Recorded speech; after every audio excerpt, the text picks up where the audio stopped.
அனைத்து விவசாயிகளுக்கும் வணக்கம். நான் சுப்பிரமணியன், ருக்ஷோ பைடெக். இன்னைக்கு நம்ம பார்க்க போகிறது ரொம்ப முக்கியமான கிராப் கேபேஜ். இது வரைக்கும் நம்ம பார்க்கல. கேபேஜில் வரக்கூடிய கிளப் ரூட் டிசீஸ்ன்னு சொல்லுவோம், அதாவது வேர் முடிச்சு நோயின்னு சொல்லுவோம்.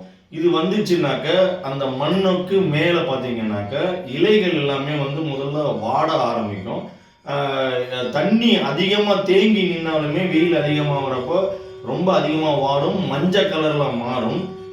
அதுக்கப்புறம் பார்த்தீங்கன்னாக்கா அந்த செடியோட வளர்ச்சி ரொம்ப குன்றி போகும்.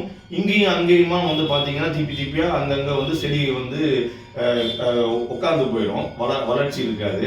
அந்த மண்ணுக்கு கீழே பார்த்தீங்கன்னாக்கா வேரில் முக்கியமாக முடிச்சா நல்லா உப்பி போய் கிளப் ரூட்டுன்னு சொல்லுவோம், அது நல்லா உப்பி போயிருக்கும்.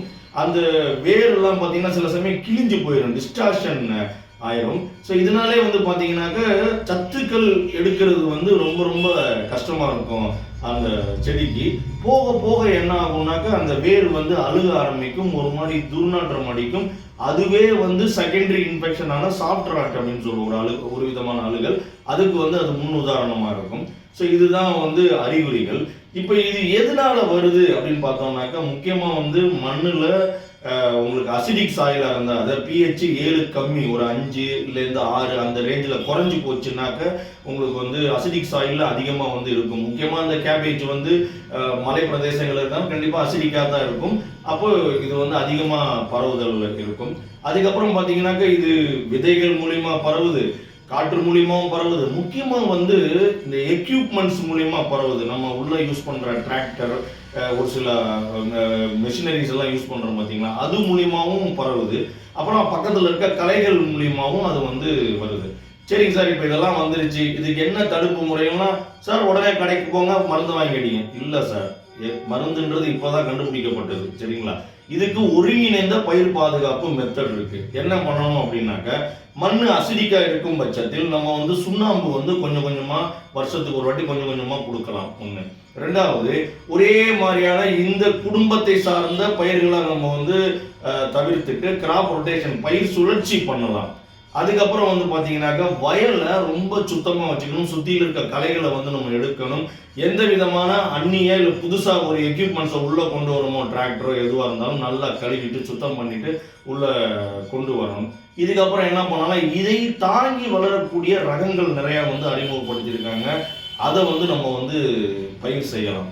இதுக்கப்புறம் பார்த்தீங்கன்னா நம்ம என்ன பண்ணலாம்னாக்கா அந்த விதையை நேர்த்தி பண்ணலாம். இப்போ விதை நேர்த்திக்கு பெஸ்ட் இந்த உலகத்திலே ட்ரைகோடர்மா நுண்ணுயிர் தான். அந்த ட்ரைகோடர்மா நுண்ணுயிர் மட்டும் இல்லாமல் கூட சூடோமோனாஸ், பேசிலஸ் சப்டிலிஸ் கொண்டது தான் நம்ம ருக்ஷோ பைடெக்கோட பிடிலிட்டி. இது 50 கிராம் பேக்கெட்டு. ஒரு ஏக்கருக்கு உண்டான தேவையான விதைக்கு நீங்கள் என்ன பண்ணலாம், இந்த 50 கிராம் பேக்கெட்டை பாதி எடுத்து அதை விதை நேர்த்தி பண்ணிடுங்க.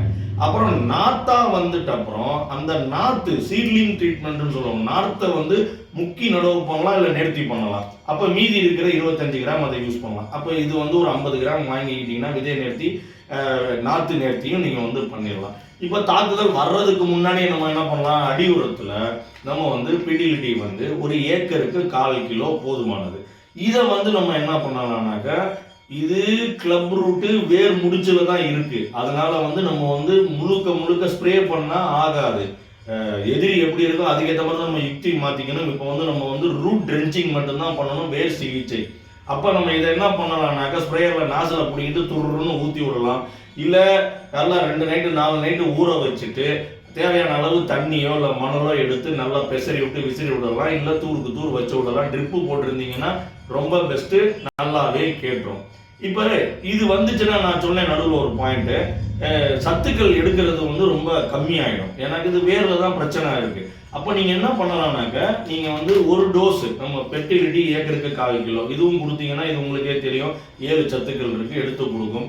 அப்போ இந்த கிளப் ரூட் பெரிய பிரச்சனை. இந்த பிரச்சனைக்கு நம்மகிட்ட இருக்கிற இந்த பிடிலிட்டின்ற ஒரே ஒரு ப்ராடக்டே போதுமானது. ஆனால் நீங்கள் ஒருங்கிணைந்த பயிர் பாதுகாப்பு மெத்தடில் பண்ணீங்கன்னா நல்ல கண்ட்ரோல் கிடைக்கும், கூட பெர்டிலிட்டியும் கலந்துக்குங்க. ஸோ அனைத்து விதமான முட்டைக்கோஸ் விவசாயிகள் அனைவரும் பிடிலிட்டி மற்றும் பெர்டிலிட்டியை பயன்படுத்தி லாபம் அடையுமாறு அன்புடன் கேட்டுக்கொள்கிறேன். நன்றி, வணக்கம், தேங்க்யூ, பாய். தொடர்புக்கு 8807494699.